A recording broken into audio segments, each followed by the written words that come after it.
Converge versus NLEX na walang import, and uumpisahan ni Berto creating his own shot, and kailangan tratuhin siya ng Converge na parang import, kaya si Tungkab na agad yung nilagay sa kanya, pero Berto pa rin yan.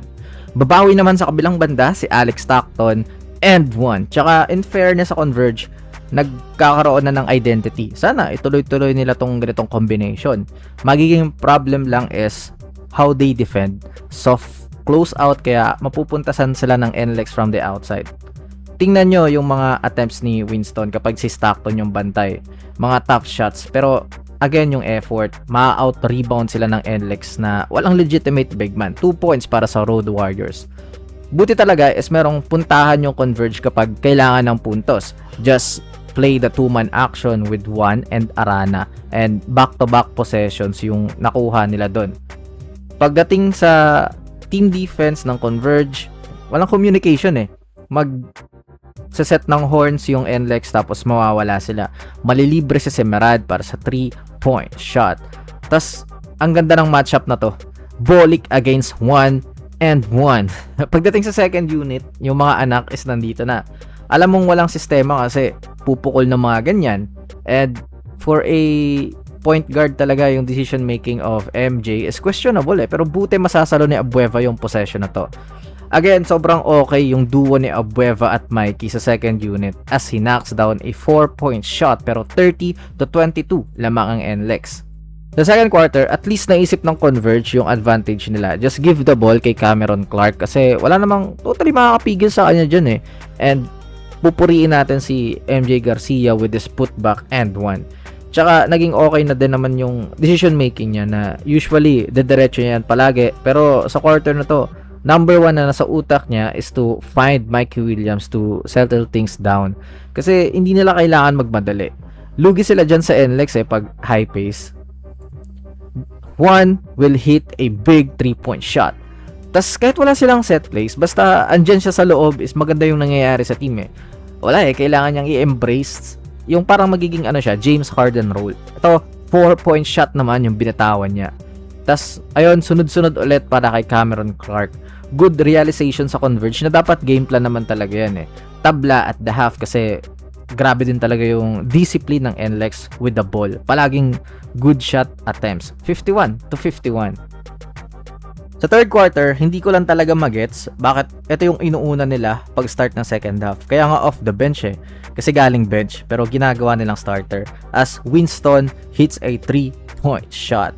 Tas ito, simple action from NLEX, Bolik to Ramirez, 2 points. Kakapuri lang natin kanina, nangyari na naman yung concern natin for Converge. But pagbalik ni Juan, ito maayos na ulit yung nangyayari, yung decision making. Clark 2 points. Pero again, ayaw mong kalaban ng NLEX sa mabilis na pace, lalo pag andyan si LJ Gonzalez, 3-point shot on the break. Then wala talaga silang communication kasi 2v4, na-scorean pa sila ng NLEX. 5-point lead after 3 para sa Road Warriors. Sa endgame, Juan will dump the ball inside kay Justin Arana, 2 points. Then, yung ball movement ng NLEX sobrang ganda talaga. Napunta kay Semerad in the corner for the 3-point shot. Tapos magkakaroon tayo ng all-time duel. Here, Robert Bolik will hit a deep 4-point shot. Lamang na ng dalawa ang NLEX.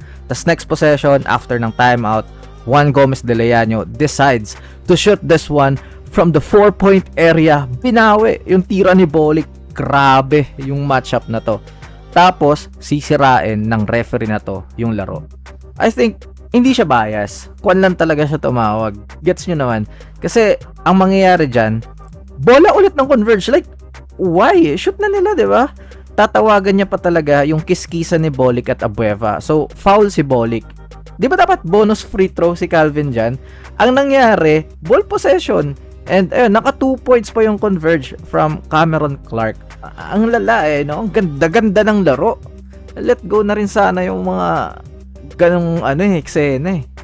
Pero mag-iinit si Berto. Bibitaw ng 3-point shot. 1-point lead na lang para sa Converge. Tapos sa kabila, gaganti naman si Juan Gomez de Leano nung pull up sa mid-range. What a battle. 2-point guards going at it.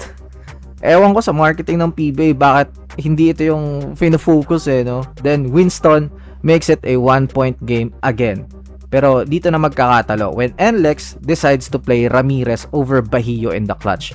Nakakakuha ng offensive rebound ang Converge with Justin Arana and 4-point lead, and then Berto 4-point shot. Uy, nauna lang yung foul on the floor nga. Gagi, sayang no. Tas another chance, muntik pa para kay Berto. What a ball game. Yung ngiti ni Coach Jimmy kahit talo, alam mong parang panalo sila sa larong to without an import. 2-point win lang for Converge. GG's everyone. Again, what a game.